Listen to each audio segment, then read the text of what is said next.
11वीं सदी की बात है। पंजाब का वह गांव जहां ठंड से लोगों के दांत किटकिटा रहे थे। 11 ठाकुरों के खानदान का वह लड़का अपने कमरे में चारपाई पर लेटा था। उसे लगा कि उसके कमरे में कोई है। फिर उसने सोचा कि वह बस मेरा एक भ्रम है। लेकिन जब उसे विश्वास हो गया कि कमरे में कोई है तो वह रजाई से झांक कर देखा तो उसके आँखें फटी की फटी रह गईं। उसके सामने वही लड़की खड़ी थी जिसका वह कुछ समय पहले वह लड़का अपने परिवार वालों के साथ मिलकर उस लड़की का बलात्कार किया था। उसके पूरे शरीर पर जेवर थे। उसका सुंदरता बहुत ही मनमोहक था। लेकिन उस लड़की के अंदर ऐसा कुछ था कि ठाकुर का लड़का डर के आगे उसका गला बैठा जा रहा था। अचानक से वह लड़का रजाई से बाहर निकला और अपने कपड़े खोलने लगा। सारे कपड़े खोलकर वह पूरी तरह नंगा हो गया और चिल्लाया, मुझे माफ़ कर दो, मुझे माफ़ कर दो। वह गांव के गलियों में सरपट दौड़ पड़ा। गांव में भागते हुए वह चिल्लाने लगा। पंजाब का वह गांव कृषि प्रधान था। जाड़े की सुबह थी। गांव वाले अपने घरों में जग गए थे। जैसे ही उस लड़के की आवाज़ लोगों के कानों तक गई, लोग उसके पीछे दौड़ पड़े। वह लड़का बार बार यही चिल्ला रहा था, मुझे माफ़ कर दो, मुझे माफ़ कर दो। वहाँ जमा गांव वालों को लड़के के सिवाय कुछ दिखाई नहीं दे रहा था। लोगों को कुछ समझ में आए उससे पहले लड़का जमीन से 4 फुट ऊपर उठ गया और उसकी गर्दन ऐंठ गई, जैसे बच्चे खिलौने की गर्दन ऐंठ देते हैं। लड़का धड़ाम से जमीन पर गिर गया और उसके प्राण पखेरु उड़ गए। गांव वाले तेज कदमों से अपने घर की तरफ चल पड़े।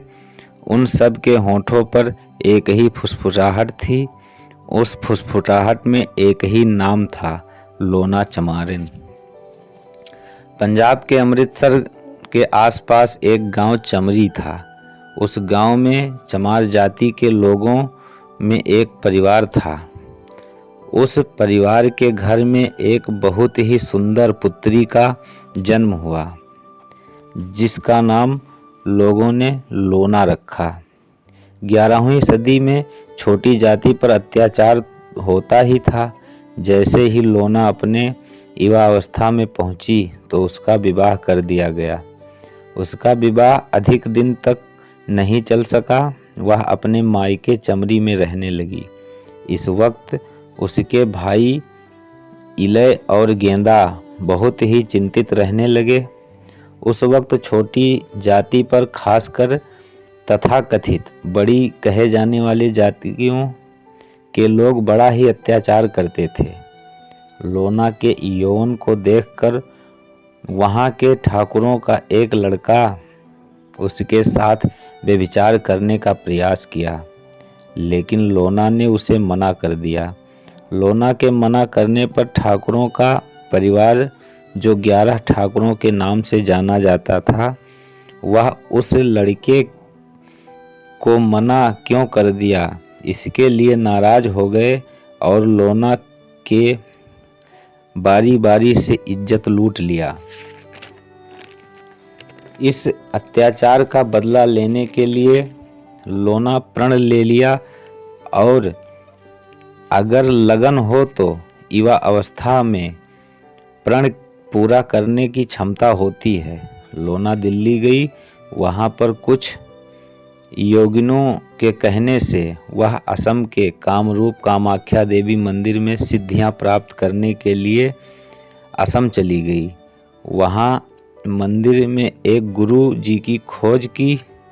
लोना वहां एक योगी इस्माइल योगी से मिले, जिसका अंदर लोना को देखकर मैथुन की भावना जग गई।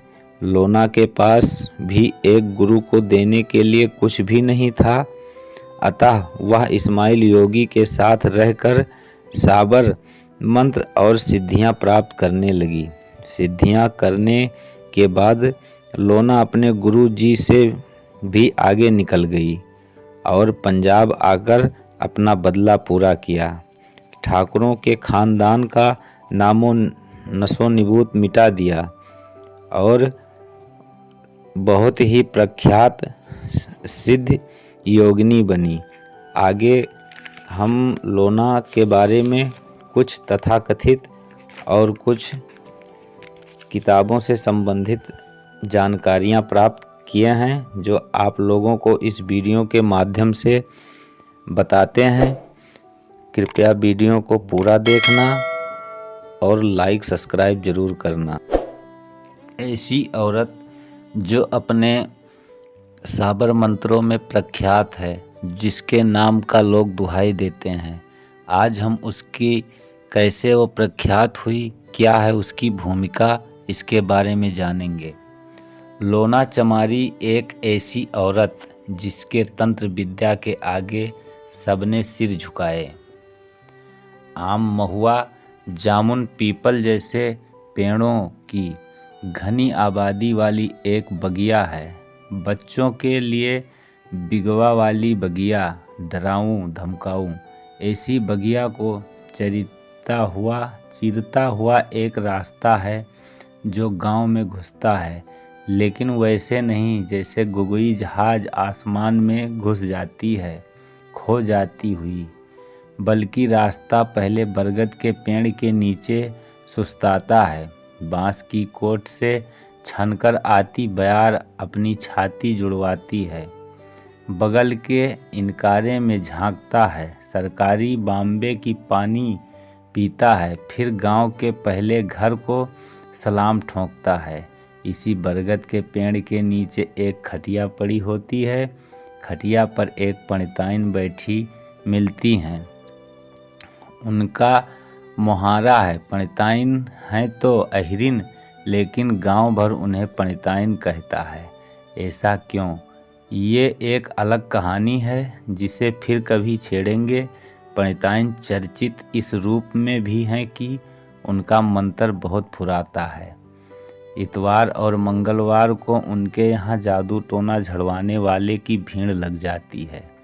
पंडिताइन बुदबुदाते हुए टोना झाड़ती हैं। जमुहाती और अंशुमाती इस तरह टोना कट रहा होता है, मैं कहाँ यूं ही पहुँचा होता, तो कभी कभार उनकी बुदबुदाहट के बीच में कुछ निकले शब्द कान में पड़ जाते।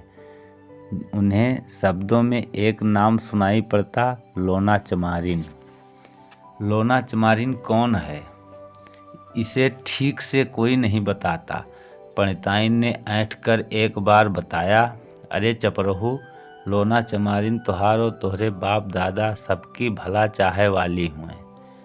पंडिताइन के अंदर लोना के प्रति आदर भाव था, जैसे देवी भवानी के लिए होता है। बहुत समय बाद मुझे टोना झाड़ने का एक मंत्र दिखा। उसमें मुझे एक पंक्तियाँ दिखी, 33 करोड़ देवता की दुहाई, दुहाई लोना चमारिन की। अब मैंने तय कर लिया कि लोना चमारिन बड़ी प्रभावशाली स्त्री रही होगी, नहीं तो कहाँ दुहाई के लिए एक तरफ 33 करोड़ देवी देवताओं का झुंड और कहाँ दूसरी तरफ अकेली लोना चमारिन।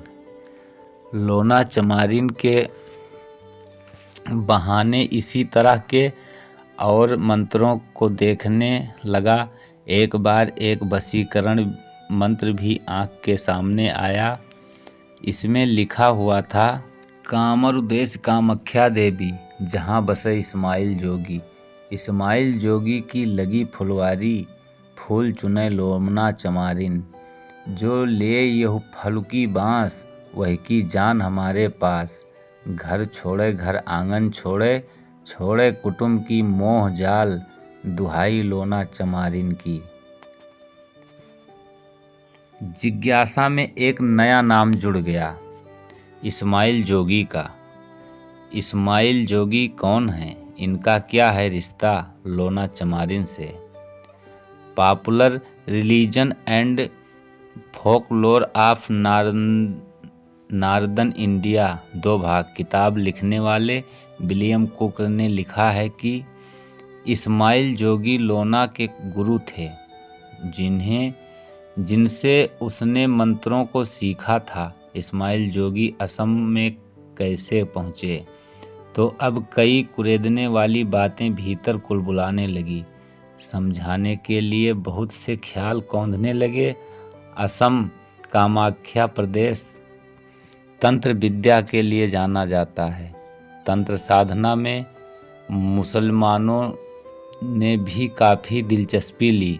तंत्र के बड़े साधक बने, गुरु बने। सूफिया और अलावा मुस्लिमों की बड़ी संख्या इस देश की तंत्र साधना की ओर भी आकर्षित हुई थी और उसने इस धारा में असरदार ढंग से हिस्सा लिया। ये मज़ेदार तथ्य है, जब हम महाकाल में दो धर्म संस्कृत का विवाद ही देख रहे हों, तब ऐसे तथ्य में भी कहते हैं कि इन्हें विवादों के बीच लोग साधनात्मक भले तंत्र साधन हो और वैचारिक संवाद भी कहते हैं। तंत्र विद्या में विश्वास रखने वाले साबर मंत्रों की कामयाबी के कायल होते हैं। ये साबर मंत्र क्या हैं? ये इन्हीं दो धर्मों संस्कृत और लोक सुलभ मेल से बने हुए मंत्र हैं।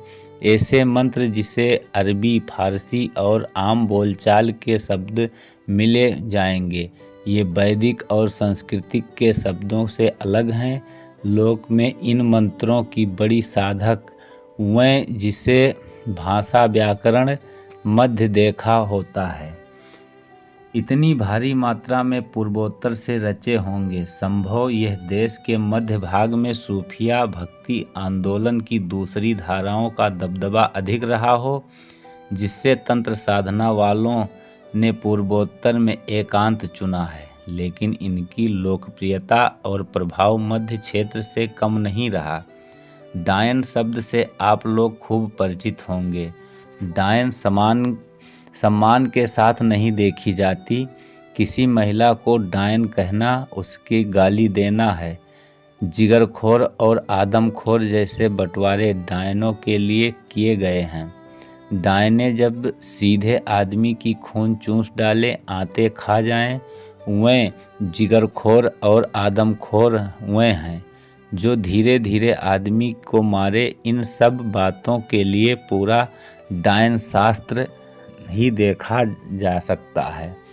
लोक चमारिन के बारे में भारतीय लोक विश्वास पुस्तक के लेखक डॉक्टर कृष्णदेव उपाध्याय कहते हैं, डायनों की सिरताज अपनी कला और अलौकिक प्रवीणताओं तथा सिद्धियों को प्राप्त लोना चमारिन नामक सुप्रसिद्धि डायन। इस मान्यता से चलें तो लोना चमारिन पंडिताइन वाली देवी भवानी के सम्मान की अधिकारी साबित नहीं होती।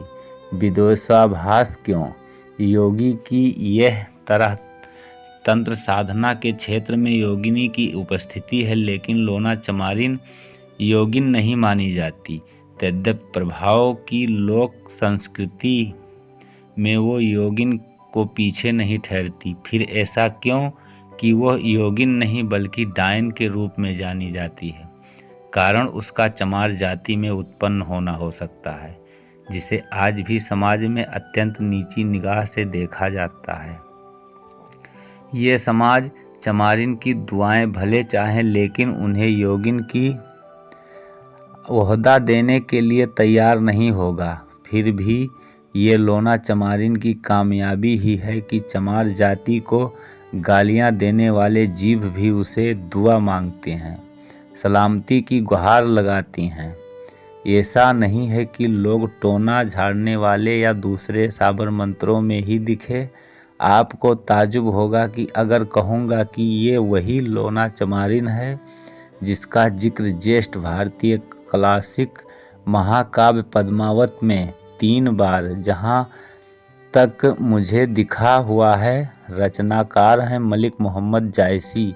महाकाल कथा के चित्तौड़ के राजा रतन सेन को उसके सभा के दूसरे ब्राह्मण समझाते हैं कि हे राजन, जिस राघव चेतन ब्राह्मण ने तंत्र विद्या से अमावस पर द्वितीय का चांद बनाकर दिखा दिया था, वह एक दिन चांद के लिए राहु फांस भी ला सकता है, अर्थात बहुत बड़ी समस्या पैदा कर सकता है। राघव चेतन की गुरु कामरू की लोना चमारिन है, जिसे इसे टोना और तंत्र की शिक्षा दी है। यही कर गुरु चमारिन लोना सीखा कामरू पांडित तोना, दूजी अमावस माह जो दिखावे, एक दिन राहु चांद कहलावे। एक दिन एक अन्य जगह जोग टटका करने वाली ब्राह्मणी है, जो अपनी कामयाबी और श्रेष्ठता को बताने के लिए लोना चमारिन की उदाहरण देती है कि जैसे कामरू लोना चमारिन के छल से तंत्र मंत्र से कौन नहीं छला गया, वैसे ही मुझे समझा जाए। जस कामरू चमारी लोना कौना छरा पांडित और टोना। लोना चमारिन की उस समय भी थी कि ब्राह्मण ने उसे गुरु बताते थे, उस तंत्र विद्या सीखते थे। ब्राह्मण जो तमाम विद्याओं में अपने समान किसी दूसरे को गिनना नहीं चाहता, वह भी लोना के सामने विवश थे। वो अपनी विद्या में प्रयोगों में अचूक थीं। ये सिद्धियां और प्रसिद्धियां थीं। किसी को अपनी सिद्धि अपनी काबिलियत दिखानी होती थी तो वह लोना से तुलना करके खुद को स्थापित करने की कोशिश करता और इस सब बातों को उस समय का महाकवि अपने सर्वोत्तम रचना में दर्ज करता है। मेरा अनुमान है कि लोना अपने समय में बहुत सुंदर भी रही होगी। लोना नाम उसकी सुंदरता के कारण पड़ा होगा। लावण्य के बराबर अर्थ में लोना यानी सुंदरता। इस अर्थ में लोना शब्द जायसी के यहाँ भी आया है। अलाउद्दीन पद्मानी की भेद कह रहे राघव चेतन से कहता है कि तुम्हें मेरी एक दासी की सुंदरता के सामने रानी पद्मावती को सुंदरता लोना वैसे ही नष्ट सी दिखेगी जैसे पानी में नमक घुल जाता है। ज्यों उन माह देखे एक दासी, देख लोन होए लोन बैरासी। लोना की प्रसिद्धि में उसकी सुंदरता भी एक वजह होगी। सोचता हूँ कि लोना अगर चमार जाति से ना होती तो शायद लोग उसे देवी का अवतार की तरह मान लेते। शायद लोना माई की दुहाई ऐसा कहा जाता। आज लोना की सिद्धि प्रसिद्धि हमारे सामने है, लेकिन लोना के जीवन के बारे में अनुमान का सहारा लेना पड़ता है। अपने समाज की बुनावट और लोना की मौजूदगी के बीच सीधा सरल संबंध नहीं दिखता। तथाकथित इतनी नीची जाति की कोई स्त्री कैसे इतने आला मुकाम तक पहुंची होगी? उसकी क्या जीवन कथा रही होगी? उसने कैसे शताब्दियों तक की अपने असर को समेटा होगा? ये ताकत उसने कहाँ पाई होगी? ये सब बातें लोना चमारिन की अनूठा रहस्य की तरह पेश करती हैं। लोना चमारिन कोई आसान देवी नहीं थी। दोस्तों, अगर यह लोना चमारिन के बारे में जानकारी अच्छी लगी हो तो कृपया वीडियो को अधिक से अधिक लाइक करना, सब्सक्राइब करना और लोगों के पास ज़्यादा से ज़्यादा शेयर करना, क्योंकि हमारा मेहनत सफल हो। जय हिंद, जय भारत।